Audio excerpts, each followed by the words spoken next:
Hello friends, welcome to my channel. So we have ended with one more interesting, rather volatile week on the Wall Street, and the last day of the week was indeed very volatile, and it's on the downside.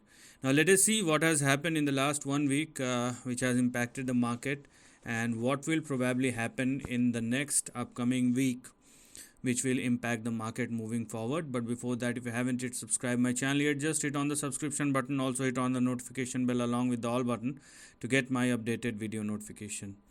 So first, let's go through all the important headline that may have an impact on the Wall Street, and then we will discuss the rest of the market. So let us see what has happened and what will happen going forward. So the first about the G7 meeting, and we will get the important details which is related to financial market, if there is any, after it sums up.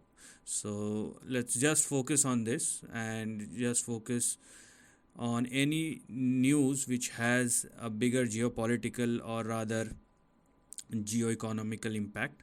Apart from that, White House Republican team says no progress in debt ceiling talks. Now, it has been a game for the last couple of decades about who blinks first, but at the end, debt ceiling uh, will be will get passed. Or in the past, we have seen that every time there is an hike above the debt ceiling, but whether this will happen this time or not, it's going to be a very big question.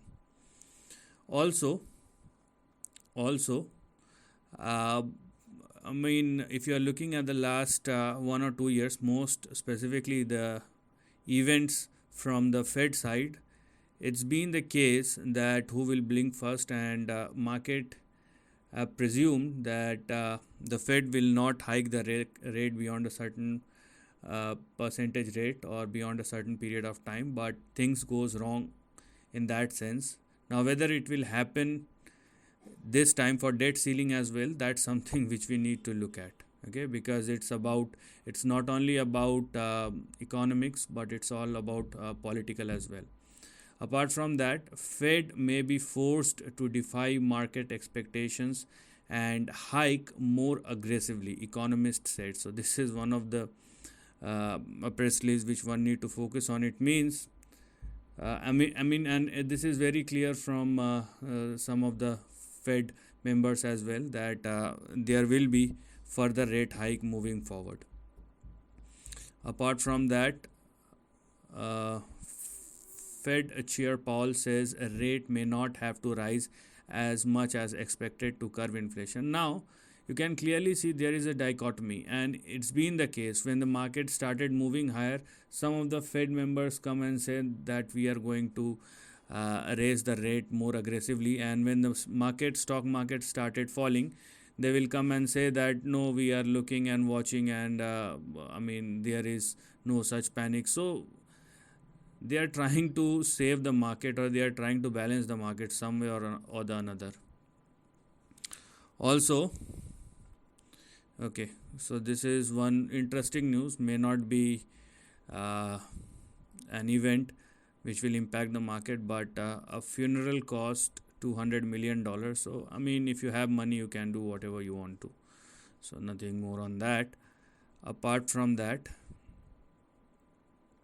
apart from that, let us see if there is anything else we have.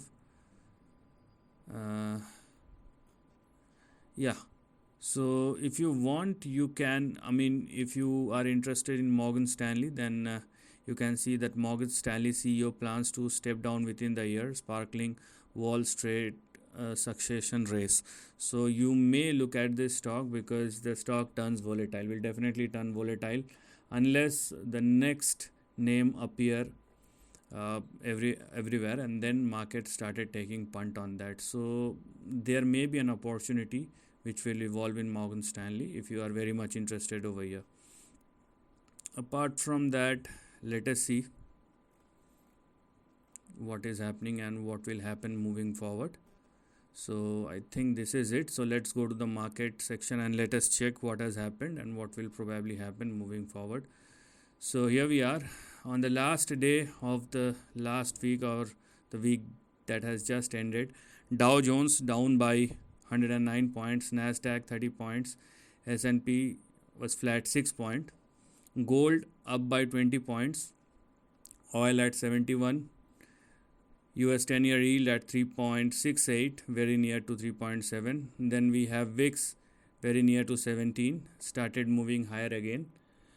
And the problem is, even with all the things, the bond market is indicating something different. And I have specifically talked about the US 1-month yield. It's been trading in between 5.5 and 5.7, which is the highest. I mean, there is no sense to go anywhere else when the shortest yield is giving you 5%, 5.5% interest rate, okay, or yield of 5.5%. So I mean, this is very, very good in a very short amount of time, and it will definitely have an impact, and volatile impact in the market. Whether it will happen faster or whether it will take some time, more time, that is something which we should look at. Apart from that, the US dollar index has already started moving higher from 101 to 103. So that's something which we need to look at. So let's start with US dollar index, because that is where you can see the next price up move, and from the lows you can clearly see it has started moving higher again. Okay, this is the monthly chart. Let's go to the daily chart and see. So this is the price chart, and if you zoom this chart, so this is what we have in front of us. Okay, this is what we have in front of us. So we have 105.87 on the upside, and on the downside 101, and you can clearly see there is a fast uprise towards 105 and 106, which will be the next target for dollar index. So dollar index started moving higher, which definitely makes the market jittery probably for the next 1 or 2 week, okay, because dollar index started moving higher. So even if the equity market does not go lower, if it does not, it will not go higher as well, but chances are there will be some sort of correction. It may not be big. If it is not big, then it will restrict the market to further move on the upside, or turns the market volatile again. Apart from that, if we look at the price chart of gold, okay, if you look at the price chart of gold, what we gonna see over here is a correction, but then again the gold has started taking support, and if it is trading above 1950, okay, if gold is trading above 1950, obviously it is an upside. But the problem over here is, now this is the third time it has rejected its high near to 2100. So will this be a triple top kind of pattern formation? That is something which we need to look at. Otherwise, I mean, if it does, then it will be a negative thing for the market. Okay, it will definitely be a very negative thing for the market. So one need to be very much aware about this price move. And for gold, here we are. If gold continues to sustain above 1924, that's fine. But if gold does not sustain above 2083 and started moving lower, it may turns out to be a big correction moving forward. That's also something which one should look at going forward. So here we are. I mean, it looks like that there is a correction that has started, but if it continues to sustain above 1923, 1924, that's fine. Otherwise, it is looking like a triple top kind of thing, which is not at all a positive thing. Let me tell you very clearly. Now let us see what the equity indices are telling us. This week it will be a short session comparatively, because Otherwise I try to cover most of the things, but this time there is no such thing very important which I need to extend upon. So I mean, I've been talking about this trend as far as Dow Jones is concerned for the last 1 month.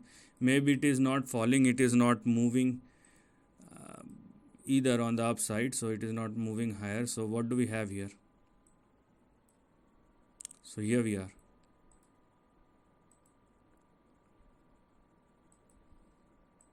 Okay.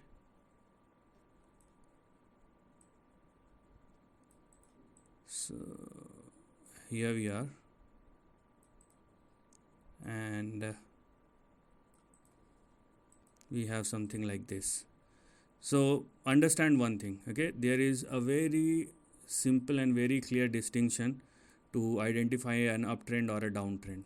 Now, if Dow Jones started trading above 34,200, 34,220, okay, or if let me show it to you, if Dow Jones started trading above this line, these two lines, then it will be a breakout, because it is also, or it also looks like,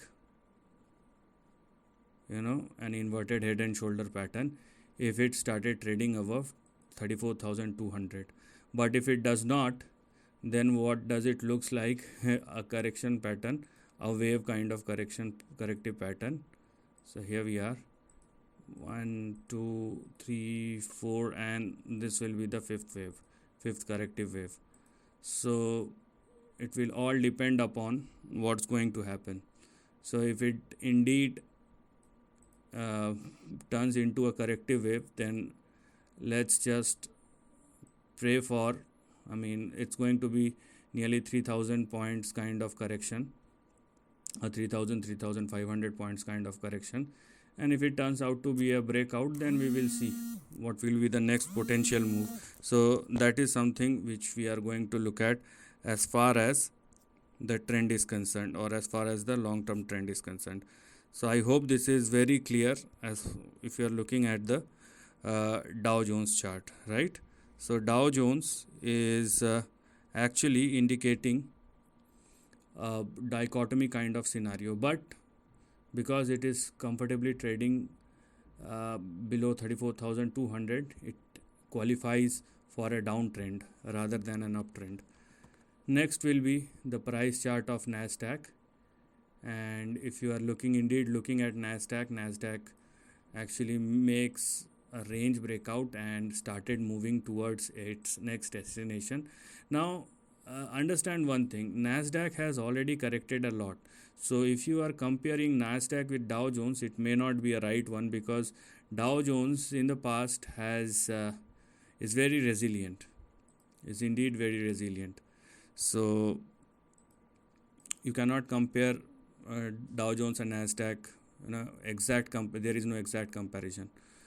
Now if you are looking at Nasdaq, what we're gonna do here is, you're gonna keep your support at 12,310, 320.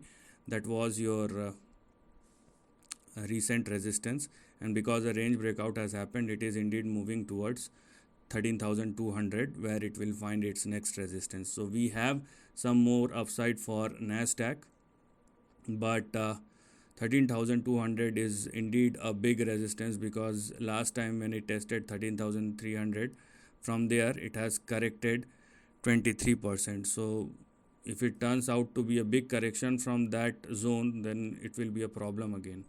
So that is something which we also need to look at. Comparatively, if we are looking at S&P 500, S&P 500 will obviously is a combined effect of Dow Jones and Nasdaq, and S&P 500 is moving towards its big resistance. Okay, it is also moving towards its big resistance. So on one side Dow Jones is pulling it down, and on another side Nasdaq is pulling it up. So there is a mixed combination effect, and you can clearly see it has already made a range breakout. So Nasdaq, S&P 500 started trading above 4,100, and it is moving towards 4,326, which may turn out to be your next big resistance. So be aware about these price moves.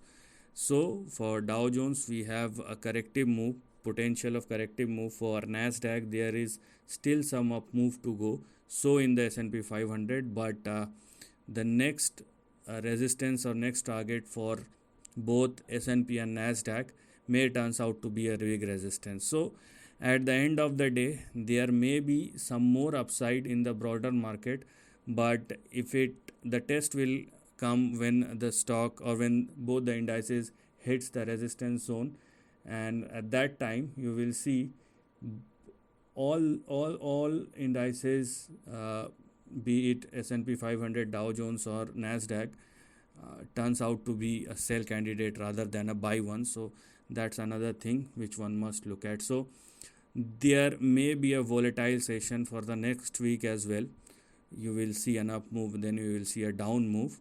So be prepared for that and don't take any unnecessary trade in the short term, more specifically in the short term, if you don't understand the implications of that. So this is the end of the video. Thanks for watching.